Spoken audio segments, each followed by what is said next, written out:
Hello welcome to IAC. So ఈ వీడియోలో daily current affairs discuss చేస్తున్నాం కదా. ఈ రోజు కూడా ఇంపార్టెంట్ కరెంట్ అఫైర్స్ దానికి రిలేటెడ్గా ఉన్న ఇన్ఫర్మేషన్ని డిస్కస్ చేద్దాం. సో ఆల్రెడీ నేను చెప్పాను ఐఏసీ కరెంట్ అఫైర్స్కి సంబంధించిన టెలిగ్రామ్ ఛానల్ ఉంది. సో దాన్ని ఫాలో అవ్వండి. తెలుగులో ఏంటంటే మనకి కంటెంట్ నేను ఇక్కడ మీకు ఎక్స్ప్లెయిన్ చేయడం జరుగుతుంది.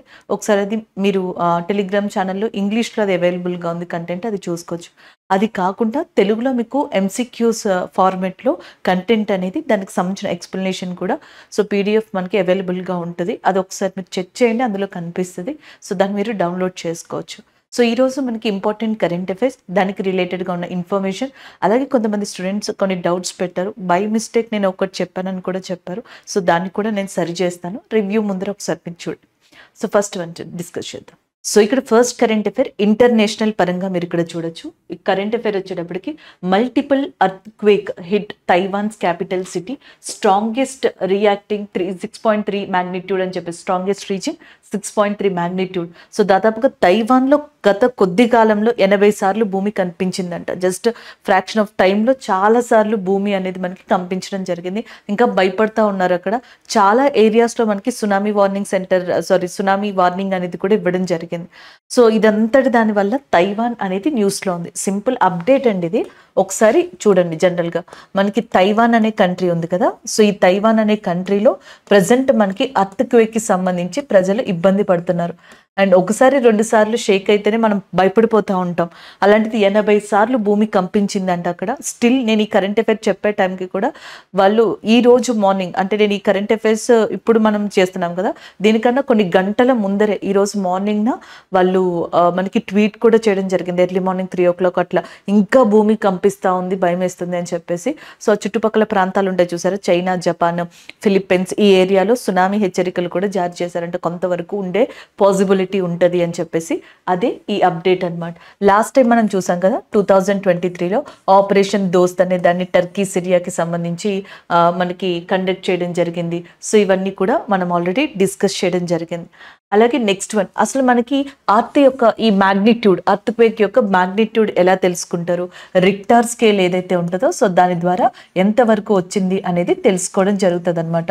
సో రిక్టార్ స్కేల్ అనే దాని ద్వారా అర్త్ క్వేక్ యొక్క, భూకంపం యొక్క మ్యాగ్నిట్యూడ్ అనే దాన్ని తెలుసుకుంటారు. మన భారతదేశంలో అర్త్ క్వేక్ అంటే మనకి బాగా గుర్తొచ్చే ఒక ప్లేస్ భుజ్ అన్నమాట. సో ఇది వచ్చేటప్పటికి ఎక్కడుందంటే గుజరాత్ ఏరియాలో ఉంది.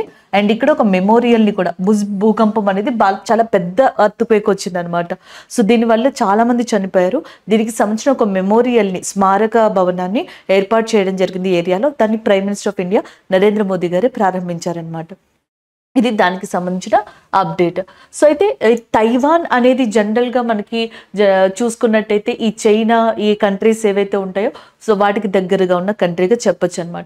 సో అది దాన్ని పక్కన పెడితే, సో ఇప్పుడు మనకి ఏషియన్ కంట్రీస్ ఉన్నాయి కదా, సౌత్ ఈస్ట్ ఏషియన్ కంట్రీస్, ఒకసారి రివైజ్ చేపిద్దాము అని చెప్పేసి తైవాన్తో పాటుగా, అంటే తైవాన్, చైనా వీటికి పక్కన ఇమీడియట్గా మనకి సౌత్ ఈస్ట్ ఏషియన్ కంట్రీస్ కూడా రావడం జరుగుతుంది కదా. సో దానికి సంబంధించి కొన్ని ఇంపార్టెంట్ న్యూస్లో ఉంటుంది అని చెప్పి నేను ఈ మ్యాప్ ఇచ్చాను. ఒకసారి ఇక్కడ చూడండి. సో తైవాన్కి ఈ గ్రూప్ ఆఫ్ కంట్రీస్కి సంబంధం లేదండి. సౌత్ ఈస్ట్ ఏషియన్ కంట్రీస్ వేరు, కాకపోతే నియర్ బై అని చెప్పేసి నేను ఇది రివైజ్ చేయిద్దాము అని మ్యాప్ ఇచ్చాను. క్లియరా? సో ఇప్పుడు ఒకసారి చూడండి. మనకి ల్యాండ్ లాక్డ్ కంట్రీగా దేన్ని చెప్తాము అంటే సౌత్ ఈస్ట్ ఏషియన్ కంట్రీస్లో ఇక్కడ కనిపిస్తున్న మీకు ఆగ్నేయ ఆసియా దేశాలు ఉన్నాయి కదా, వీటిలో ల్యాండ్ లాక్డ్ కంట్రీ ఏది అంటే సో దాన్ని లావోస్గా చెప్పడం జరుగుతుంది. This is a landlocked country అనమాట. Next one Thailand. So Thailand అనే కంట్రీ ఈ మొత్తం కూటమిలో, ఈ మొత్తం ఏషియన్ సమిట్ ఏదైతే ఉందో ఈ కంట్రీస్లో, లేకపోతే మొత్తం సౌత్ ఈస్ట్ ఏషియాలోనే ఫస్ట్గా లీగలైజ్ చేసింది జెండర్ మ్యారేజ్ని. అదే సేమ్ జెండర్ మ్యారేజ్కి సంబంధించి మనకి ఏదైతే ఎల్జీబీటీక్యూ కేసెస్ ఉన్నాయో ఇండియాలో అవి న్యూస్లో ఉన్నాయి. ఎల్జీబీటీక్యూ కమ్యూనిటీ అంటాం అనమాట. లెస్బియన్, ట్రాన్స్జెండర్, బైసెక్షువల్, గే వీళ్ళందరినీ కలిపి ఎల్జీబీటీ కమ్యూనిటీగా చెప్తాం. అయితే లాస్ట్ ఇయర్ వచ్చేటప్పటికి ఏమైందంటే దీనికి సంబంధించి చాలా కేసెస్ సుప్రీంకోర్టులో ఫైల్ అయ్యాయి. దానికి ఒక సొల్యూషన్ ఇవ్వడానికి 5 జడ్జిలతో కూడిన ఒక ధర్మాసనం ఏర్పడింది. 5 జడ్జెస్ బెంచ్ అనేది ఏర్పడింది. దానికి హెడ్గా ఉన్నది ఎవరంటే chief justice of India Chandrachud గారు ఉన్నారనమాట. సో దీన్ని పక్కన పెడితే ఇప్పుడు నేపాల్లో కూడా సేమ్ జెండర్ మ్యారేజ్ లీగలైజ్ చేశారు కదా. తర్వాత ఇప్పుడు థాయిలాండ్ అనేది తీసుకొస్తుంది, ఇలా చాలా కంట్రీలు చేశాయి. సో దానివల్ల మన కంట్రీ మీద కూడా ప్రెషర్ పడింది అనమాట. సేమ్ సెక్షువల్ కి సంబంధించి సేమ్ జెండర్ కి సంబంధించిన పర్సన్స్ కి మ్యారేజ్ ఏదైతే ఉంటుందో సో దానికి లీగలైజ్ చేయమని చెప్పేసి అడుగుతున్నారు. Right to equality before law, article 14 లాంటివి చూడమని చెప్పేసి అడుగుతున్నారు. సో దానికోసమని యూనియన్ మినిస్ట్రీ ఏదైతే ఉంటుందో మన గవర్నమెంట్ ఆఫ్ ఇండియా ఏం చేసిందంటే ఒక కమిటీని ఏర్పాటు చేసింది. గవర్నమెంట్ ఆఫ్ ఇండియా ఏర్పాటు చేసిన కమిటీలో మనకి హెడ్ గా ఉన్నది రాజీవ్ గౌబా గారు. సో రీసెంట్ గా Supriyo versus union of India case కూడా వచ్చింది అనమాట. సో దాని తర్వాత రాజీవ్ గౌబా గారి యొక్క అధ్యక్షతన 6గురితో కూడిన ఒక కమిటీని ఏర్పాటు చేశారు. అంతకు ముందర బెంచ్ వచ్చేటప్పటికి చంద్రచూడ్ గారి నేతృత్వంలో 5 జడ్జిలతో ఏర్పడింది అనమాట. సో నెక్స్ట్ వన్ చూడండి, మయన్మార్. సో మ్యాన్మార్ అనొచ్చు, మయన్మార్ అనొచ్చు. సిట్వీ ఆర్డర్ ఏదైతే ఉందో దీని ఆపరేషన్స్ ని ఇండియా చేజెక్కించుకుందనమాట. So that is in current affair. The Sittwe operations internationally and gained by that, the rights are gained by that recently government of ఇండియాగా చెప్పొచ్చు. And next one Cambodia. వరల్డ్లోనే మనకి oldest temple ఉన్న ప్రాంతంగా దేన్ని చెప్తాము అంటే కాంబోడియాలోని హిందూ టెంపుల్ అంగాకోర్ వాట్గా చెప్పడం జరుగుతుంది. And next one Malaysia. ఇండియాకి మలేషియాకి మధ్యలో ఎక్సర్సైజ్ ఒకటి ఉంది, దాన్ని సముద్ర లక్ష్మణ్ అని చెప్పేసి పిలవడం జరుగుతుంది. రీసెంట్గా ఇండోనేషియా కూడా న్యూస్లో ఉంది. దానికి కారణం మౌంట్ రువాంగ్ అనే volcano. There is a volcanic eruption in that ఇండోనేషియాగా చెప్పొచ్చు అనమాట. ఆ ఇండోనేషియాకి సంబంధించిన రువాంగ్ అగ్ని పర్వతం న్యూస్లో ఉంది. అలాగే నెక్స్ట్ ఫిలిప్పీన్స్ లో మనకి ఏషియన్ డెవలప్మెంట్ బ్యాంక్ అనేది కూడా లొకేట్ అయి ఉంది. సో ఇదే ఫిలిప్పీన్స్ కి సంబంధించి ఇండియా ఏం చేసింది, బ్రహ్మోస్ క్రూజ్ మిసైల్ అనే వాటిని ఇస్తాము అని చెప్పేసి ఒక డీల్ ని కుదుర్చుకుంది. అంటే ఇండియా దగ్గర నుంచి ఇప్పుడు బ్రహ్మోస్ క్రూజ్ మిసైల్స్ ఏ కంట్రీకి ఇవ్వబోతున్నాం, ఫిలిప్పీన్స్ కి ఇవ్వబోతున్నాం. Philippines, Indonesia, next Thailand, Malaysia, Singapore, Brunei and next Laos and next వచ్చేటప్పటికి మయన్మార్, వియత్నాం. ఈ 11 countries Association of South East Asian countries గా చెప్పడం జరుగుతుంది. వీటి హెడ్ క్వార్టర్స్ ఇండోనేషియా జకార్తాలో లొకేట్ అయ్యి ఉందన్నమాట. So this is all about that Asian countries. So కొంచెం South East Asian countries. So ఇవి కొంచెం తైవాన్ కి దగ్గరగా ఉన్నాయి, అర్త్ క్వేక్ లాంటిది వచ్చింది కాబట్టి రిపీట్ చేయడానికి బాగుంటది అన్నట్టుగా నేను ఇక్కడ ఇది చెప్పడం జరిగింది. So this is all about this current affair and updates కూడా.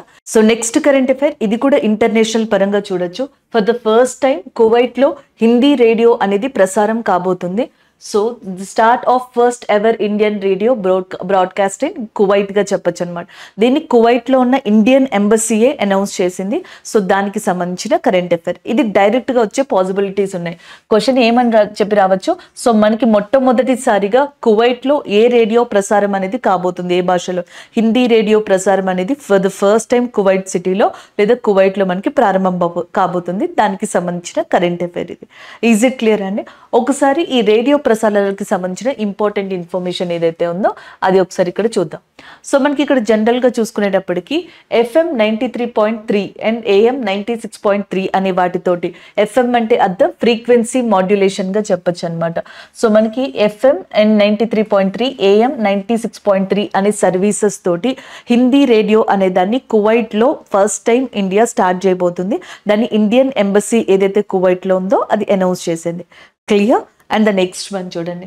నెక్స్ట్ వచ్చేటప్పటికి అసలు ఇండియాలో FM బ్రాడ్కాస్టింగ్ ఆఫ్టర్ ఇండిపెండెన్స్ ఎప్పుడు స్టార్ట్ అయింది అంటే 23rd July 1977.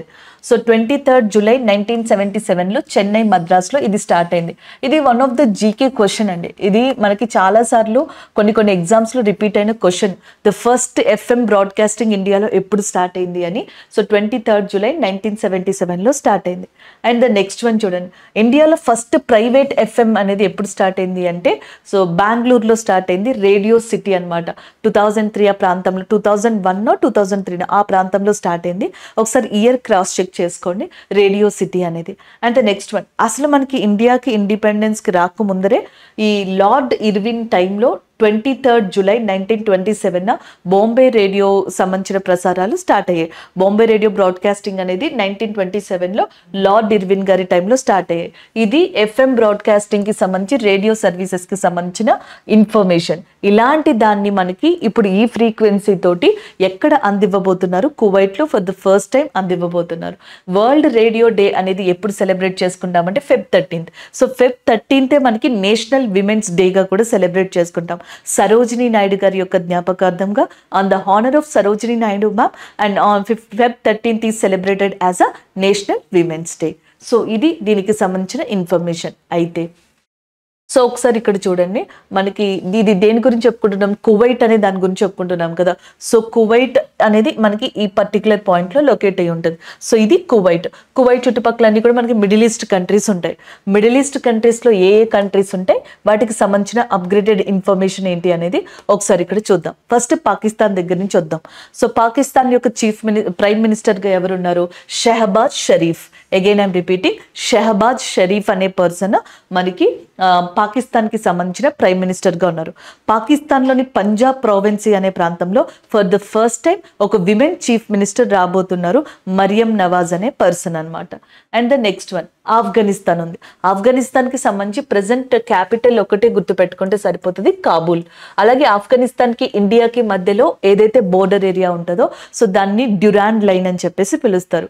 ఆఫ్ఘనిస్తాన్కి ఇండియాకి మధ్యలో ఉండే ఏ బోర్డర్ ఏరియాని ఏమని చెప్పేసి పిలుస్తారు, డ్యూరాండ్ అని చెప్పి. And the next one coming to that Iran. Iran మనం చాలాసార్లు ఇప్పటికే న్యూస్లో చూసాం. The first point is nothing but Iran యొక్క క్యాపిటల్. ఇరాన్ యొక్క రాజధాని ఏంటి, టెహరాన్. ఇరాన్ యొక్క ప్రెసిడెంట్ అనే ఎవరు మనకి ఇబ్రహీం రైజీ. అలాగే ఇరాన్కి ఇప్పుడు ఏ కంట్రీకి మధ్యలో ప్రాబ్లమ్ స్టార్ట్ అయ్యే, ఇజ్రాయెల్కి. సో ఇరాన్ ఇజ్రాయెల్ మీద ఏ ఆపరేషన్ని లాంచ్ చేసింది, ట్రూ ప్రామిస్ అనే ఆపరేషన్ని లాంచ్ చేసింది. ఇది మీరే కదా సర్చ్ చేశారు. నేను అసలు ట్రస్ట్ ప్రామిస్ అంటే చాలా మంది స్టూడెంట్స్ కింద కమెంట్ పెట్టారు, మేడం మీరు ట్రస్ట్ ప్రామిస్ అంటున్నారు, ట్రూ ప్రామిస్ అని. ట్రూ ప్రామిస్ ఇరాన్కి సంబంధించి అది లాంచ్ చేయడం జరిగిందనమాట. ఎందుకు లాంచ్ చేసింది అంటే ఇరాన్ యొక్క ఎంబసీ అనేది సిరియా యొక్క క్యాపిటల్లో ఉంది. సిరియా క్యాపిటల్ ఏంటి, డమస్కస్. సిరియా ప్రెసిడెంట్గా ఎవరున్నారు, బషర్ అల్ అసద్. సిరియా ప్రెసిడెంట్గా బషర్ అల్ అసద్ ఉన్నారు. అండ్ యాజ్ వెల్ యాజ్ మనకి క్యాపిటల్ డమస్కస్ అనమాట. ఈ సిరియా క్యాపిటల్ డమస్కస్లో ఇరాన్ యొక్క ఎంబసీ ఉందంట. సో దాని మీద April 1st ఆ టైంలో ఇజ్రాయెల్ అటాక్ చేసింది, స్ట్రైక్ చేసింది, ఎయిర్ స్ట్రైక్ చేసింది అని చెప్పారు. సో దానివల్ల 13th and 14th ఆ ప్రాంతంలో ఇరాన్ మళ్ళీ ఇజ్రాయెల్ మీదకి ఎయిర్ స్ట్రైక్స్ చేయడం స్టార్ట్ చేసింది, డ్రోన్ అటాక్స్ అనమాట. సో దాని తర్వాత మేము ట్రూ ప్రామిస్ అనే ఆపరేషన్ని ఇజ్రాయెల్కి ఎగ్నెస్ట్గా లాంచ్ చేస్తున్నామని చెప్పింది. అంతకు ముందర ఇజ్రాయెల్ గాజాలోని హమాస్ మీదకి మనకి ఒక ఆపరేషన్ ఐరన్ స్వార్డ్స్ అనే దాన్ని కూడా లాంచ్ చేసింది అనమాట. సో ఇవి వాటికి సంబంధించినదిగా చెప్పొచ్చు. And the next one Turkey. So ఇక్కడ టర్కీ సిరియాకి సంబంధించి ఆపరేషన్ దోస్త్ అనే దాన్ని గుర్తుపెట్టుకోవచ్చు. 2023లో చాలా పెద్ద ఎర్త్ క్వేక్, చాలా సివియర్ ఎర్త్ క్వేక్ టర్కీ సిరియాని హిట్ చేసింది. సో సాధారణంగా ప్రపంచంలో 3 ఇంపార్టెంట్ ఎర్త్ క్వేక్ బెల్ట్స్ ఉంటాయి. మిడ్ అట్లాంటిక్ రిడ్జ్ అని చెప్పి, Alpine Himalayan belt, circum Pacific belt. So ఇందులో ఆల్పైన్ హిమాలయన్ బెల్ట్ కి సంబంధించిన ప్రాంతాలే ఈ టర్కీ సిరియా అనేవి కూడా. సో ఇవి బాగా అర్త్క్వేక్కి గురయ్యాయి. దానికోసం ఇండియా వీళ్ళని హ్యుమానిటేరియన్ అసిస్టెన్సీ తోటి ఆదుకోవడానికి ఆపరేషన్ దోస్త్ అనే దాన్ని లాంచ్ చేయడం జరిగింది. ఇక్కడ ఉన్న కంట్రీలు సౌదీ అరేబియా, యమన్ లాంటివిగా చెప్పొచ్చు అనమాట. సో ఇక్కడ మనకి పర్షియన్ గల్ఫ్ అనేది లొకేట్ అయి ఉంటుంది. ఇటు సౌదీ అరేబియా, ఇటేమో ఇరాన్. సో వీటికి మధ్యలో పర్షియన్ గల్ఫ్ అనేది లొకేట్ అయి ఉంటుంది. క్వశ్చన్స్ ఎలా అడుగుతారు, పర్షియన్ గల్ఫ్ కి చుట్టుపక్కల ఉన్న కంట్రీస్ ఏంటి అని అడుగుతారు. సో ఇటువైపు సౌదీ అరేబియా ఉందా, కువైట్ అనేది ఉందా, నెక్స్ట్ వచ్చేటప్పటికి మనకి ఇరాన్ అనేది ఉందా, ఇవన్నీ పర్షియన్ గల్ఫ్ దగ్గర కనిపిస్తూ ఉంటాయి. సో ఇటేమో ఒమన్ కంట్రీ ఉందన్నమాట. ఒమన్ కంట్రీకి ఇటు సైడ్ ఏమో ఏముంటుంది అంటే మనకి Gulf of Oman. Gulf of ఒమన్ని పర్షియన్ గల్ఫ్ని కలిపేది ఏది అంటే స్ట్రైట్ ఆఫ్ హార్మోజు అంటాం. సో దీన్ని ఏమని చెప్పేసి పిలుస్తాము అంటే this is called as a strait of Hormuz. So దీనిని స్ట్రైట్ ఆఫ్ హార్మోజు అని చెప్పేసి పిలవడం జరుగుతుంది. సో ఇక్కడే మన ఇండియన్ షిప్ని ఒక దాన్ని రీసెంట్గా ఇరానియన్కి సంబంధించిన రివల్యూషనరీ గార్డ్ గ్రూప్ ఏదైతే ఉందో అది సీజ్ చేసింది. సో దాంట్లో క్రూలో ఒక 13 మెంబర్స్లో ఒక అమ్మాయి కూడా ఉన్నారు, విమెన్ ఉన్నారు. సో ఆమెను రిలీజ్ చేయడం జరిగింది. కేరళకి ఆమె తిరిగి వచ్చారు కూడా. సో అది మనం డిస్కస్ చేసుకోవడం కూడా జరిగింది. సో ఇవన్నీ ఆ కంట్రీస్కి సంబంధించినవి. అందులో ఒకటైన కువైట్ దగ్గర ఇండియన్ ఎంబసీ ఏమని అనౌన్స్ చేసిందంటే ఫస్ట్ రేడియో, హిందీ రేడియో సర్వీస్ని ప్రారంభిస్తున్నామని మనకి చెప్పడం జరిగింది. ఇందులో ఒక ఇంట్రెస్టింగ్ అండ్ జీకే ఫ్యాక్ట్ చూద్దాం. సో అది వచ్చేటప్పటికి ఏంటంటే షీజ్ ఉషా మెహతా గారుగా చెప్పొచ్చు, the founder of Congress radio.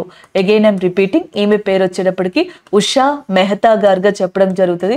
Founder of Congress రేడియోగా కూడా చెప్పడం జరుగుతుంది అనమాట. ఈమె యొక్క స్టోరీనే మనకి ఇప్పుడు ఒక మూవీగా తీసుకురాబోతున్నారు. ఆల్రెడీ లాంచ్ చేశారు కూడా. క్విట్ ఇండియా జరిగింది కదా 1942లో, ఆ టైంలో చాలా మంది విమెన్స్ పార్టిసిపేట్ చేశారనమాట. అందులో ఒకళ్ళు ఉషా గారుగా చెప్పొచ్చు.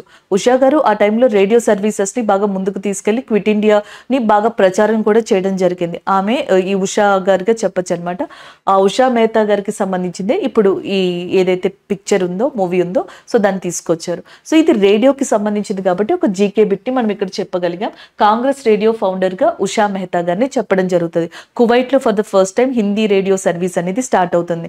బిఫోర్ ఇండిపెండెన్స్ లార్డ్ ఇర్విన్ టైంలో బాంబే దగ్గర మనకి ఏం స్టార్ట్ అయింది, ఈ ఏదైతే రేడియో సర్వీసెస్ ఉన్నాయో అవి స్టార్ట్ అయినాయి. సో కువైట్ అనేది one of the middle east country కాబట్టి మిడిల్ ఈస్ట్ కంట్రీస్ కి సంబంధించిన ఇన్ఫర్మేషన్ ని మనం చెప్పుకోగలిగాం. సో నెక్స్ట్ కరెంట్ అఫైర్ మీరు ఇక్కడ చూడొచ్చు. మనకి ఏదైతే ఎంటీపీ యాక్ట్ అనేది ఉందో దానికి సంబంధించింది. Medical termination of pregnancy act 1971కి సంబంధించి ఒక న్యూస్ వచ్చింది. సో దీన్ని పాలిటీ రిలేటెడ్గా మీరు చూడొచ్చు, యాక్ట్ కాబట్టి. సో సైన్స్ అండ్ టెక్నాలజీ పరంగా చూడొచ్చు, ఒక జనరల్ వ్యూలో కూడా చూడొచ్చు. సో మనం చూసే పర్స్పెక్టివ్ని బట్టి ఇది చాలా రకాల ఏమంటారు ఫీల్డ్స్ని కవర్ చేస్తూ ఉంటుంది అనమాట, టాపిక్స్ని ఈ కరెంట్ అఫైర్. అసలు మనకి మెయిన్ ప్రాబ్లం ఏమొచ్చింది అంటే రీసెంట్గా సుప్రీంకోర్టుకి వెస్ట్ బెంగాల్లో జరిగిన కేసు అనుకుంటా ఇది, సుప్రీంకోర్టుకి ఒక మదర్ అప్రోచ్ అయ్యారనమాట. ఏమని అప్రోచ్ అయ్యారు అంటే తన కూతురు ఎవరైతే ఉన్నారో ఆమెకి 14 years, సో 30 weeksకి సంబంధించిన ప్రెగ్నెన్సీ ఉంది ఆమెకి. అండ్ ఆ ప్రెగ్నెన్సీ టర్మినేషన్ కోసం అని చెప్పేసి సుప్రీంకోర్టుని అప్రోచ్ అయ్యారు. యాక్చువల్గా మనకి ఫస్ట్ ఆమె హైకోర్టుని అప్రోచ్ అయ్యారు. హైకోర్టు కాదు అని చెప్పడం వల్ల, so when high court is refused for this ఏమంటారు termination of pregnancy, and then ఆ particular girl's mother approach to that సుప్రీంకోర్టుగా చెప్పొచ్చు అనమాట. ఈ 14 years అమ్మాయి రేప్కి గురి అయిందంట. సో దాని తర్వాత ప్రెగ్నెన్సీ రావడం జరిగింది. ఈ విషయం మదర్కి లేట్గా తెలిసింది. సో దానివల్ల ఏమైంది అంటే మామూలుగా కొన్ని ఇండియాలో కొన్ని రూల్స్ ఉన్నాయి ప్రెగ్నెన్సీ టర్మినేషన్కి. ఇండియాలో కొన్ని రూల్స్ ఉన్నాయి గర్భస్రావం లేకపోతే అబార్షన్ చేయించుకోవడానికి. ఆ రూల్స్ ప్రొసీజర్ని ఫాలో అవుతాయి హాస్పిటల్స్ కావచ్చు, కోర్ట్స్ కావచ్చు. అయితే ఇప్పుడు 30 weeks కాబట్టి ఈ అమ్మాయికి యాక్ట్ ప్రకారం ఏదైతే 1971 యాక్ట్ ఉంది చూసారా, దాని ప్రకారం లీగల్గా పాసిబుల్ కాదు. సో వీళ్ళు కోర్టుని అప్రోచ్ అయ్యారు. హైకోర్టు రిఫ్యూజ్ చేసింది. సుప్రీంకోర్టుని అప్రోచ్ అయితే సుప్రీంకోర్టుకి సంబంధించిన చంద్రచూడ్ గారి యొక్క అధ్యక్షతన, అంటే మనకి chief justice of India Chandrachud గారు కదా, సో ఆయన నేతృత్వం వహించిన ఒక బెంచ్ అనమాట. 3 members ఏర్పడ్డారు. సో వాళ్ళ ఆధ్వర్యంలో ఒక విమెన్ పర్సన్ ఉన్నారు అందులో. సో మనకి ఇంకొక జడ్జ్ ఉన్నారు అండ్ చంద్రచూడ్ గారు ఉన్నారు. సో వీళ్ళ ముగ్గురి యొక్క ఆధ్వర్యంలో ఒకసారి ఆ అమ్మాయికి మొత్తం మెడికల్ చెకప్ అంతా జరిగిన తర్వాత సుప్రీంకోర్టు ఏమని అనౌన్స్ చేసిందంటే ఈ అమ్మాయికి ప్రెగ్నెన్సీ టర్మినేషన్కి పర్మిషన్ ఇచ్చారనమాట, అంటే అబోర్షన్కి పర్మిషన్ ఇచ్చారు. ఆ అబోర్షన్ ఖర్చులు ఏవైతే ఉన్నాయో వెస్ట్ బెంగాల్ కదా, ఐఎమ్ సో సారీ, ఈ అబోర్షన్ ఖర్చులు ఏవైతే ఉన్నాయో మహారాష్ట్ర ప్రభుత్వమే భరించాలి. మహారాష్ట్రకి సంబంధించింది అనమాట. మహారాష్ట్ర ప్రభుత్వమే భరించాలి అని కూడా చెప్పడం జరిగింది. మొత్తం అన్ని కూడా వాళ్ళే చూసుకోవాలని కూడా చెప్పడం జరిగింది. ఇది మనకి ప్రజెంట్ ఉన్న కరెంట్ అఫైర్. మీకు అర్థమైందా? ఒక మదర్ 14 years గర్ల్కి సంబంధించిన 14 సంవత్సరాల అమ్మాయికి సంబంధించిన ఒక తల్లి ఫస్ట్ మనకి హైకోర్టుని అప్రోచ్ అయ్యారు. హైకోర్టు రిఫ్యూజ్ చేస్తే సుప్రీంకోర్టుకి తన కూతురు ఎవరైతే ఉన్నారో 30 వారాల ప్రెగ్నెన్సీతో ఉన్న అమ్మాయికి సంబంధించిన ప్రెగ్నెన్సీని టెర్మినేట్ చేయండి, నాకు లేటుగా తెలిసిందని చెప్పేసి అప్రోచ్ అయితే మెడికల్ ఎగ్జామినేషన్ అంతా అయిపోయిన తర్వాత సో మనకి సుప్రీంకోర్టు ఈ అనౌన్స్మెంట్ ఇచ్చింది. అదేమి ఇక్కడ 30 వారాల గర్భ విచ్ఛిత్తికి అనుమతి. సో దీంట్లో ఏముంది అంటే మనగా మెయిన్గా ఏం తెలుసుకోవాలి అని అడిగితే మనకి medical termination of pregnancy act 1971 ప్రకారం ఏంటంటే ఇండియాలో కొన్ని రూల్స్ అండ్ ప్రొసీజర్స్ ఉన్నాయి అబార్షన్ చేయించుకోవాలి అనుకుంటే. ఒకటి అప్ టు 20 weeks దాకా అనమాట, అంటే 5 months అంటారు కదా, ఇదివరకు ఇంత కూడా ఉండేది కాదు, ఇప్పుడు పెంచారు. అప్ టు 20 weeks దాకా డాక్టర్ యొక్క కన్సల్టేషన్ తోటి, డాక్టర్ యొక్క సంప్రదింపుతోటి ఈ అబార్షన్ అనేది జరుగుతుంది. అది లీగలైజ్డ్, ప్రాబ్లం లేదు. అండ్ ద నెక్స్ట్ వన్, ఒకవేళ 20 to 24 months అంటే 6 months దాకా వచ్చేసారనుకోండి, 20 to 24 weeks దాకా వచ్చారనుకోండి, ఇద్దరు మెడికల్ ప్రాక్టీషనర్స్ దగ్గర ఒక రివ్యూ తీసుకొని సో వాళ్ళు ఓకే చెప్పిన తర్వాత ఈ పర్టికులర్ పర్సన్కి అబార్షనే పర్ఫెక్ట్, అంటే అబార్షనే సరైంది అట్లా అనేది చెప్పిన తర్వాత సో అలా కూడా చెయ్యొచ్చు అనమాట. Next one, so there is ఒకవేళ 24 వీక్స్ దాటేసింది అనుకోండి, 6 months దాటింది అనుకోండి, ఇంక వీళ్ళిద్దరి వల్ల పని కాదనమాట. డాక్టర్స్, మెడికల్ ప్రాక్టీషనర్స్ వీళ్ళకి ఎవరికి రైట్ లేదు యాక్చువల్గా. 24 వీక్స్కి పైబడితే మాత్రం లీగల్గా పర్మిషన్ తీసుకుని మాత్రమే అబార్షన్ అనేది చేయించుకోవాల్సి వస్తుంది. అది కూడా కోర్ట్స్ పర్మిషన్ ఇస్తాయి. కోర్ట్స్ కూడా ఎప్పుడు పర్మిషన్ ఇస్తాయి? సెక్షన్ 3B ఉంటుంది అనమాట ఈ చట్టంలో. దాంట్లో 7 categories ఉంటాయి. రేప్ జరిగి, అంటే మనకి మానభంగానికి గురైన మహిళలు ఎవరైతే ఉంటారో, రేప్కి జరిగి కానీ సెక్షువల్ అసల్ట్కి గురి అయిన ఎవరైతే విమెన్స్ ఉంటారో వాళ్ళు కావచ్చు. నెక్స్ట్ మనకి డిజేబుల్డ్ పీపుల్ ఉంటారు చూసారు, అంగవైకల్యం కలిగిన వారు, అలాంటి వాళ్ళు కావచ్చు. ఇలాంటి వాళ్ళకి ఒక 7 categories ఉంటాయి. వాళ్ళల్లో చాలా రేర్గా మనకి రేర్ కేసెస్లో ఎగ్జంప్షన్ అనేది ఇవ్వడం జరుగుతుంది. అది తప్ప మిగిలిన వాటికి ఎగ్జంప్షన్ అనేది ఇవ్వరు అనమాట జనరల్గా. కాకపోతే ఇప్పుడు సుప్రీంకోర్టు ఏం చెప్పిందంటే, తల్లికి తెలియదు కాబట్టి, అంటే ఈమె రేప్ విక్టిమ్, సో కాబట్టి ఖచ్చితంగా ఏమవుతుంది, ఈ టర్మినేషన్కి సంబంధించి పర్మిషన్ అనేది ఇవ్వాలి. సో అలా పర్మిషన్ ఇచ్చారు. సరే, ఎందుకు ఇంత స్ట్రిక్ట్ లాస్ని ఎందుకు తీసుకొచ్చారంటే, చాలా కంట్రీలు లైక్ కువైట్ కావచ్చు, లేకపోతే నెక్స్ట్ వచ్చేటప్పటికి మనకి ఇంకా మిడిల్ ఈస్ట్ కంట్రీస్ కావచ్చు, చాలా కంట్రీస్లో ఇప్పుడిప్పుడే కొంచెం మనకి లాస్ని మారుస్తున్నారని చెప్పొచ్చు. కొంతవరకు తల్లికి ఏమన్నా ప్రమాదం ఉంటే వాళ్ళు మినహాయిస్తారు తప్ప కొన్నిసార్లు అది కూడా జరగదు. సో ఇది లీగల్ అసలు కంప్లీట్గా ఏ వీక్లోనే లీగల్ కాదు కొన్ని కంట్రీస్లో. ఇండియాలో ఇంకా చెప్పాలంటే మనకి ఈ లా తీసుకొచ్చి ఇంకా మనకి దీన్ని ఇట్లా ఒక మదర్ యొక్క హెల్త్ని దృష్టిలో పెట్టుకుని, సిచ్యువేషన్ దృష్టిలో పెట్టుకుని ఇట్లా కొన్ని మార్పులు చెందించడం జరిగింది. ఎందుకు తేవాలి ఇలాగా మీరు అడగచ్చు కూడా ఒక క్వశ్చన్. సో జనరల్గా ఒకవేళ ఆ అమ్మాయికి ఏమైనా అయిపోతే, ప్రెగ్నెన్సీ ఉన్న అమ్మాయికి ఏమైనా అయిపోతే, అబార్షన్ ఉన్న అమ్మాయికి ఏమైనా అయిపోతే ఎందుకు ఈ చట్టాలు తీసుకొచ్చారు అని అడిగితే కనుక ఒకటి గుర్తుపెట్టుకోవాల్సింది ఏంటంటే, మనకి రీసెంట్గా ఒక కేసు జరిగిందనమాట. చండీగఢ్ అడ్మినిస్ట్రేషన్ వర్సెస్ శ్రీవాస్తవ, సుచిత్ర శ్రీవాస్తవ అనే ఒక కేసు జరిగింది. ఆ కేసులో సుప్రీంకోర్టు ఏం చెప్పిందో తెలుసా? ఆర్టికల్ 21 ప్రకారం అన్బార్న్ చైల్డ్, పుట్టని పిల్లలు, అప్పుడే పుట్టిన పిల్లలు, మనకి ఎవరైతే ఒక గర్భిణీ స్త్రీ ఉంటుందో, మనకి ప్రెగ్నెంట్ లేడీ ఉంటుందో, సో ఆమె ఇంకా పిల్లల్ని కనదు కదా, సో ప్రెగ్నెంట్గా ఉన్నప్పుడు అన్బార్న్ చైల్డ్, పుట్టని పిల్లలు ఎవరైతే ఉంటారో వాళ్ళకి ఆర్టికల్ 21 ప్రకారం so right to life, personal Liberty, అంటే వాళ్ళని చంపే అధికారం ఎవరికి జనరల్గా ఉండదు. 8 months 7 months వచ్చేటప్పటికి బేబీ ఫామ్ అవడం స్టార్ట్ అయిపోయి ఉంటుంది కాబట్టి సో అలాంటి బేబీని చంపే అధికారం ఎవరికి లేదు అన్నట్టుగా సో మనకి ఆర్టికల్ 21లో జనరల్గా చెప్పడం జరుగుతుంది అనమాట. సుప్రీంకోర్టు ఇదే మెన్షన్ చేసింది. అది దృష్టిలో పెట్టుకునే మనకి ఇన్ని చట్టాలు తీసుకొచ్చి వీటిలో కూడా చాలా ఎవరైతే మనకి కొన్ని కేసెస్ ఎగ్జంప్షన్ ఉన్నాయో ఆ కేసెస్కి ఎగ్జంప్షన్ అనేది ఇవ్వడం జరుగుతుంది. సో ఎగ్జామ్స్లో ఎలాంటి క్వశ్చన్స్ అడుగుతారు, అన్బోర్న్ చైల్డ్కి సంబంధించిన ఫండమెంటల్ రైట్ ఏదైనా ఉందా అని అడిగితే సో ఆర్టికల్ 21 రిలేటెడ్గా ఉంటుంది అని చెప్పేసి ఒకటి గుర్తుపెట్టుకోవచ్చు. Next one, medical termination of pregnancy act year ఎంత అంటే 1971 అనమాట. సో ఇవి మీరు ప్రాక్టీస్ చేయాలి. Up to 20 weeks, 20 to 24 weeks ఇలాగా. సో ఇప్పుడు ఈ 14 సంవత్సరాల అమ్మాయి కేసుని సుప్రీంకోర్టు ఆర్టికల్ 142 అధికారాన్ని యూజ్ చేసుకుని మనకి ఈ జడ్జ్మెంట్ని కూడా ఇవ్వడం జరిగింది. So this is all about this current affair, abortion రైట్స్కి సంబంధించి ఇప్పుడున్న ప్రజెంట్ అప్డేట్కి సంబంధించి. సో నెక్స్ట్ కరెంట్ అఫైర్ చూడండి ఇక్కడ. రక్షా మంత్రి Shri Rajnath Singh visit Siachen, the world's highest battlefield. ప్రపంచంలో అత్యంత ఎత్తైన యుద్ధ భూమి ఇండియా పాకిస్తాన్కి మధ్యలో సియాచిన్ గ్లేషియర్, సియాచిన్ హిమానీ నదం. సో దానిని ఎవరు సందర్శించారు, ఎవరు మనకి విజిట్ చేశారు? ఎవరైతే రక్షణ శాఖ మంత్రిగా ఉన్న రాజ్నాథ్ సింగ్ గారు ఉన్నారో ఆయన విజిట్ చేయడం జరిగింది. ఆయనతో పాటుగా ఆర్మీ చీఫ్ అయిన మనోజ్ పాండే గారు కూడా విజిట్ చేశారనమాట. సో జనరల్గా సియాచిన్ గ్లేషియర్ దగ్గర ఆపరేషన్స్ ఎలా ఉన్నాయి ఇవన్నీ కూడా చూశారు. హోలీ జరిగింది కదా మనకి ఇండియాలో.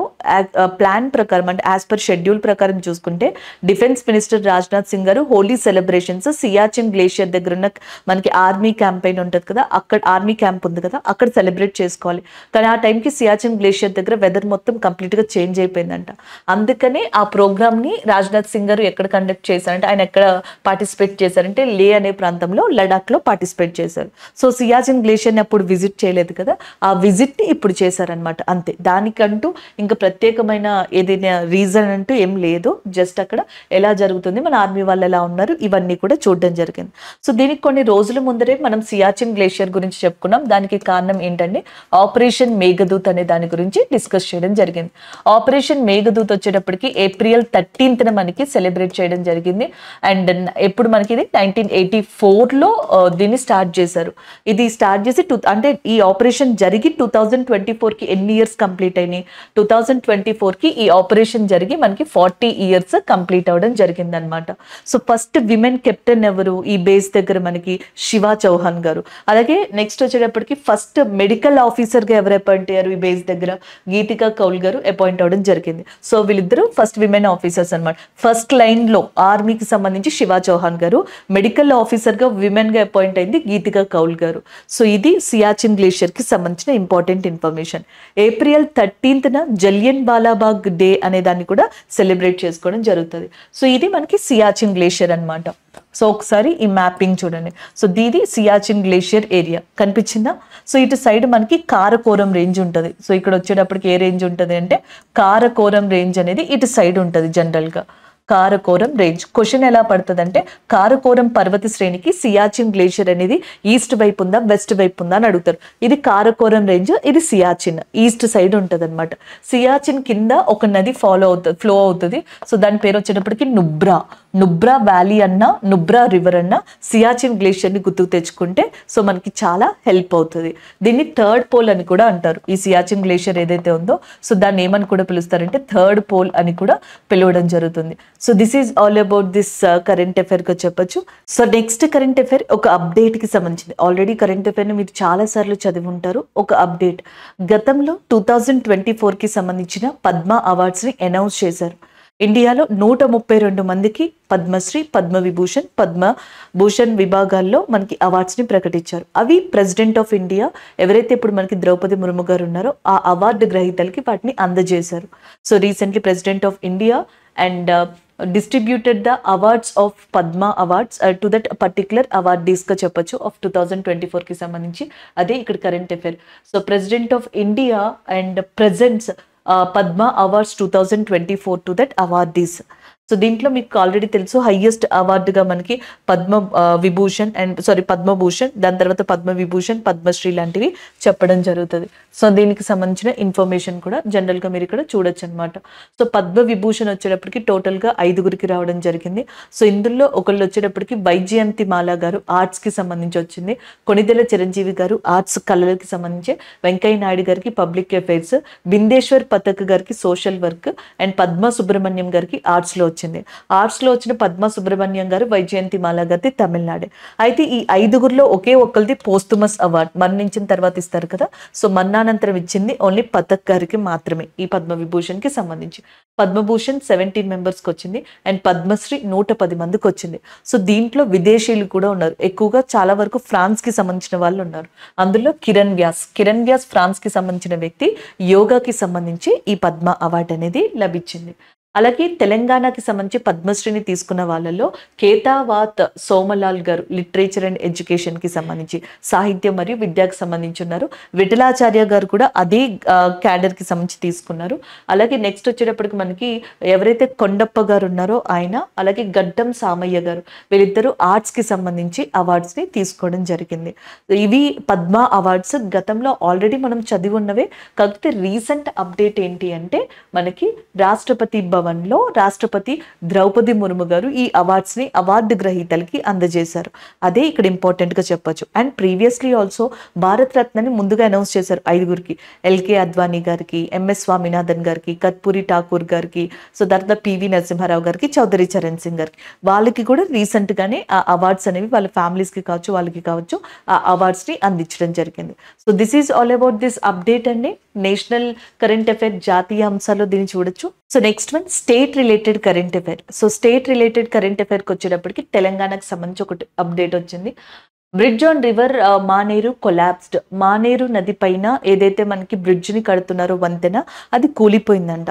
దానికి సంబంధించిన అప్డేట్ ఇది. కాకపోతే జాగ్రఫికల్ గా ఇది మనకి బాగా యూజ్ అవుతుంది. ఈవెన్ మిగతా ఎగ్జామ్ వాళ్ళకైనా ఆ రివర్ గురించి ఇన్ఫర్మేషన్ అనేది తెలుసుకోవాలన్నమాట. సో మనకి పెద్దపల్లి జిల్లా ఉంది కదా తెలంగాణలో, పెద్దపల్లి జిల్లా దగ్గర మానేరు నది పైన ఈ వంతెనని నిర్మించడం 2016లో స్టార్ట్ చేశారు. ఫండ్స్ ఇన్సఫిషియన్సీ వల్ల ఇది ఇంకా కంప్లీట్ కాలేదు. ఈ బ్రిడ్జిని ఎందుకు కన్స్ట్రక్ట్ చేస్తున్నారంటే జయశంకర్ భూపాలపల్లి పెద్దపల్లి ఈ జిల్లాల మధ్యలో ఈ రెండింటి మధ్యలో డిస్టెన్స్ తగ్గించడం కోసం అని చెప్పేసి మానేరు నది పైన ఈ వంతెన కడుతున్నారు అనమాట. అది కొలాప్స్ అయిపోయింది. మానేరు నది గోదావరి నదికి ఉపనదిగా కూడా చెప్పొచ్చు. It's a tributary of Godavari river. అదే ఈ అప్డేట్ అనమాట. జస్ట్ ఒక అప్డేట్ ఏం జరిగిందని తెలుసుకోవడానికి మన రాష్ట్రంలో దానికి సంబంధించి ఇక్కడ నేను ఇవ్వడం జరిగింది. నిన్న లక్ష్మణ రివర్ అని చెప్పేసే కదా మనం డిస్కస్ చేసుకున్నాం. అది కావేరి రివర్ కి ట్రిబ్యూటరీ అని చెప్పేసి కృష్ణరాజ్ సాగర్ లేక్ లో అది కలుస్తుందని, అది డ్రై అయిపోతుందని, కర్ణాటక ఏరియాలో అది లొకేట్ అయి ఉందని. సో అలాగే కర్ణాటకలో అగ్నికేలా అనే ఒక ఫెస్టివల్ ని కూడా సెలబ్రేట్ చేస్తారని. సో వీటి గురించి నిన్న కరెంట్ అఫైర్స్ లో మనం డిస్కస్ చేసుకోవడం జరిగింది. సో నిన్న మనం డే గురించి కూడా డిస్కస్ చేసుకోలేదు. ఈ రోజు day of the current affair ఈ రోజు డిస్కస్ చేద్దాం. వరల్డ్ అర్త్ డే, ప్రపంచ దారిద్ర్య దినోత్సవం అనేది April 22 ఎవ్రీ ఇయర్ కూడా మనం సెలబ్రేట్ చేసుకోవడం జరుగుతుంది. దానికి కారణం యుఎస్ఏలో మొట్టమొదటిసారిగా అర్త్ యొక్క ఇంపార్టెన్స్ ని చెప్పాలి అని చెప్పేసి 1970లో యుఎస్ఏలోని కాలిఫోర్నియా అనే ప్రదేశంలో మొట్టమొదటిసారిగా దీనికి సంబంధించిన సెలబ్రేషన్స్ అనేవి మనకి చేయడం జరిగింది. California is the first place on the earth which experienced the first earth డేగా కూడా చెప్పచ్చు అనమాట. అంటే earth day celebrations, first earth day celebrations.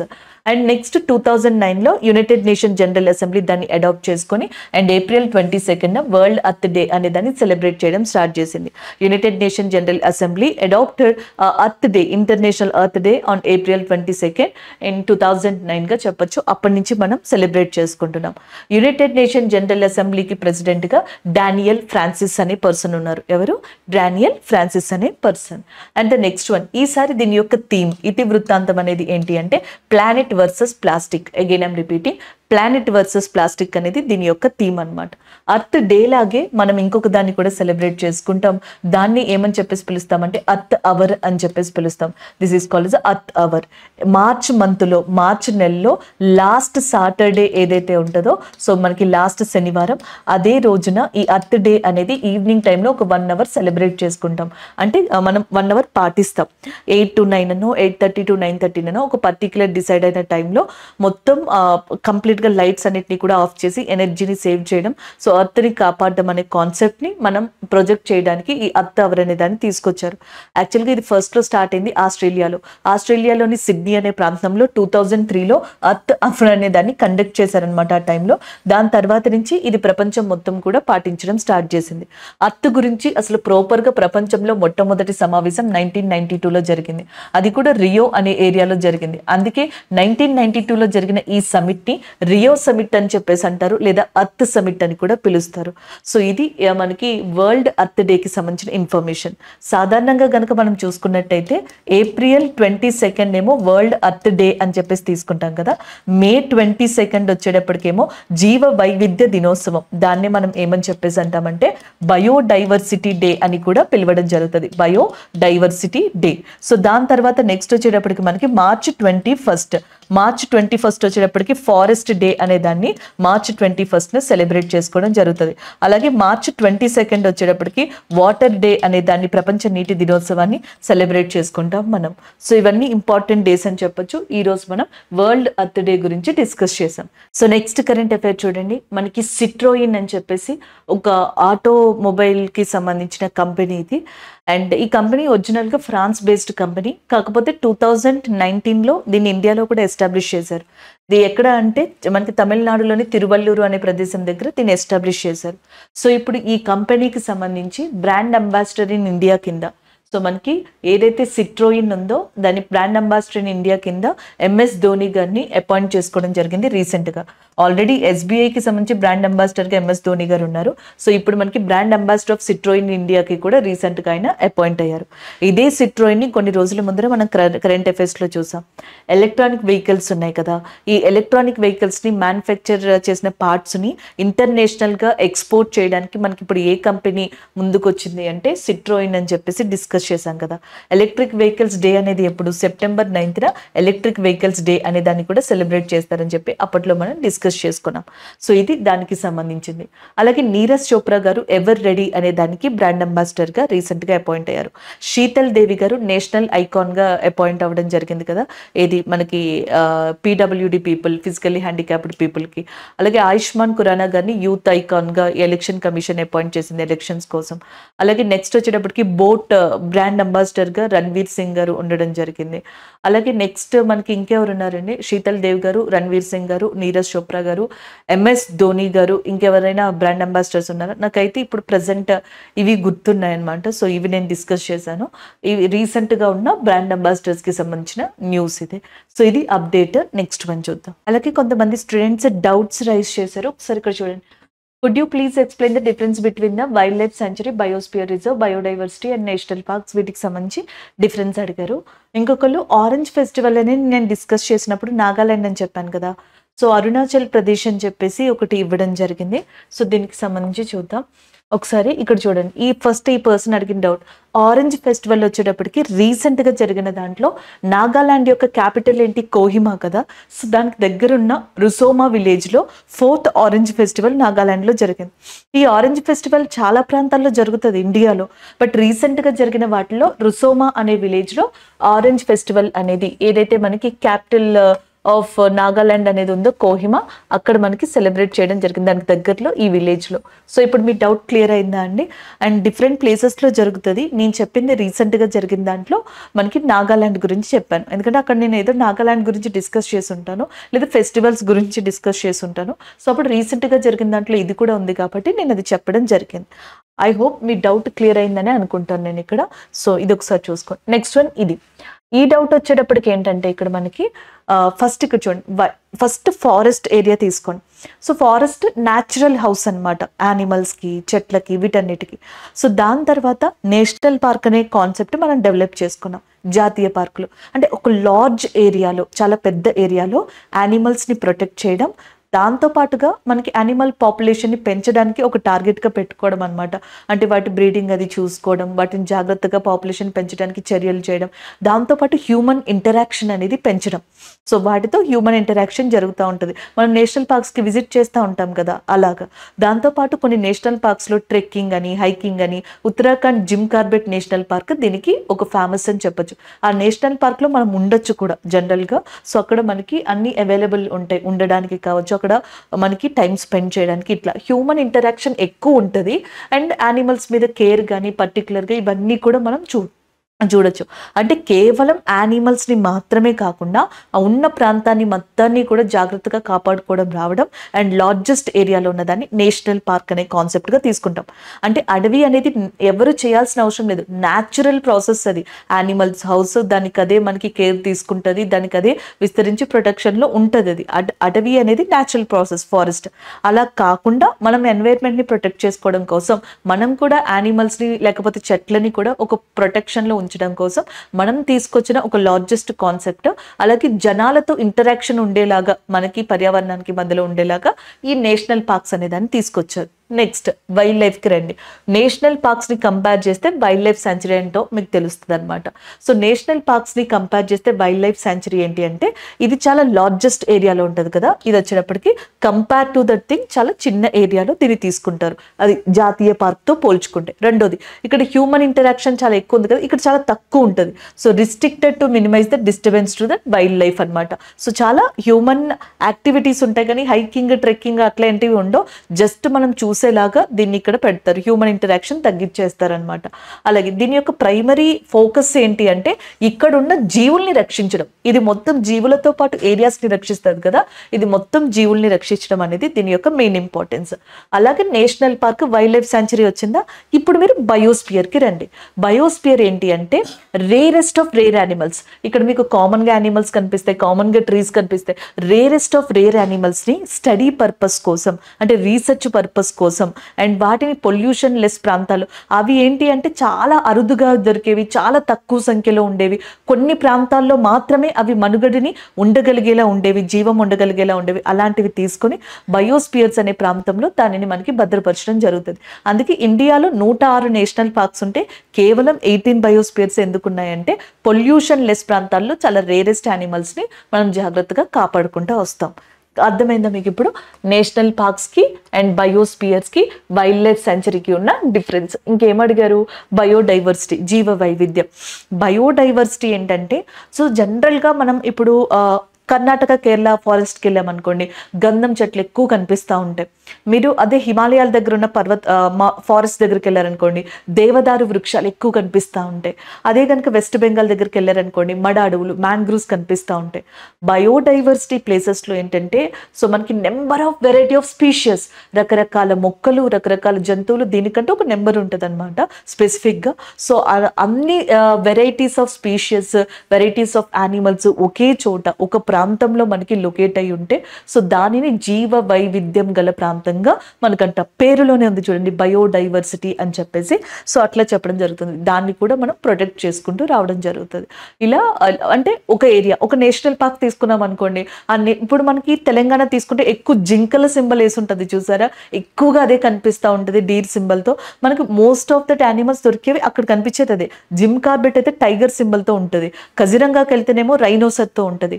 అలా కాకుండా బయోడైవర్సిటీ ఏంటంటే like national park wild life లాగే, బయోస్పియర్స్ లాగే ఇక్కడ కూడా జంతువుల్ని కాపాడుతారు, ఇక్కడ కూడా చెట్లని కాపాడుతారు. కానీ ఒకటి కాదు, కొన్ని వేల కొలిది డిఫరెంట్ రకరకాల మనకి విభిన్న జాతులకి సంబంధించిన, సముదాయాలకి సంబంధించిన చెట్లు మరియు as well as the animals, జంతువులు అనేవి లొకేట్ అయి ఉంటాయి. అది బయోడైవర్సిటీ. దాన్ని కాపాడుకోవడానికి ఒక చట్టాన్ని తీసుకొచ్చాం 2002లో. దాన్ని బయోడైవర్సిటీ యాక్ట్ అంటాం. బయోడైవర్సిటీ, బయోస్పియర్, నెక్స్ట్ వచ్చేటప్పటికి మనకి wild life sanctuary, national park, అది దానికి డిఫరెన్స్ అండి. సో ఇవి కొంతమంది స్టూడెంట్స్ అడిగారు. అండ్ ఇంకొక స్టూడెంట్ నాకు కింద కమెంట్ చేశారు, నేను అది స్క్రీన్ షాట్ పెట్టడం మర్చిపోయాను, నాకు ఇప్పుడు ఇది గుర్తొచ్చింది. న్యాయ సంహిత, న్యాయ సంహిత అవి మనం నిన్న డిస్కస్ చేశాం కదా. సో అందులో నేను 2 వర్డ్స్ మిస్టేక్ చేసి చెప్పానని ఆ స్టూడెంట్ కింద కమెంట్ చేశారు. ఒకసారి నిన్న వీడియోలో ఆ కమెంట్లో ఉంటుంది, అది ఒకసారి సరి చేసుకొని, నేను వీడియోలో మళ్ళీ క్రాస్ చెక్ చేయలేదు. సో ఆ స్టూడెంట్ ఏదైతే చెప్పారో నేను అది డైరెక్ట్గా చెప్తున్నాను. సో ఒకటి మిస్ మ్యాచ్ చేసినట్టుగా కరెక్ట్ చేయమని చెప్పారు. ఆ స్టూడెంట్ కింద కమెంట్ చేశారనమాట, ఒకసారి అది చూసుకోండి. సో నెక్స్ట్, సో ఇక్కడ ఫస్ట్ చూడండి, తైవాన్ అర్త్ క్వేక్ గురించి మనం డిస్కస్ చేసాం. And next Hindi radio for the first time కువైట్లో స్టార్ట్ కాబోతుంది. నెక్స్ట్ మనకి మెడికల్ టర్మినేషన్ ప్రెగ్నెన్సీ యాక్ట్ 1971కి సంబంధించి ఒక కేసు వచ్చింది కదా, దాని గురించి డిస్కస్ చేసాం. సియాచిన్ని ఎవరు విజిట్ చేశారు? రాజ్నాథ్ సింగ్ గారు విజిట్ చేయడం జరిగింది. పద్మ అవార్డ్స్ ఏవైతే ఉన్నాయో మనకి 132 ప్రకటించారు కదా, సో వాటిని ప్రెసిడెంట్ ఆఫ్ ఇండియా రీసెంట్గా మనకి ఇవ్వడం జరిగింది అవార్డు గ్రహీతలకి. మానేరు బ్రిడ్జ్ న్యూస్లోకి వచ్చింది మనకి, పెద్దపల్లికి సంబంధించి. వరల్డ్ అర్త్ డే అనేది ఏప్రిల్ 22న మనకి సెలబ్రేట్ చేసుకుంటారు. సిట్రోయిన్ అనే కంపెనీ ఫ్రెంచ్ బేస్డ్ ఏదైతే ఉందో, ఇది చెన్నైలోని తిరువల్లూరులో కూడా 2019లో ఎస్టాబ్లిష్ చేయబడింది. అయితే ఈ కంపెనీకి ఇండియాలో బ్రాండ్ అంబాసిడర్గా MS ధోని గారిని అపాయింట్ చేసుకోవడం జరిగింది రీసెంట్గా. సో ఇవి ఓవరాల్గా మనం డిస్కస్ చేసుకున్న కరెంట్ అఫైర్స్. Thank you.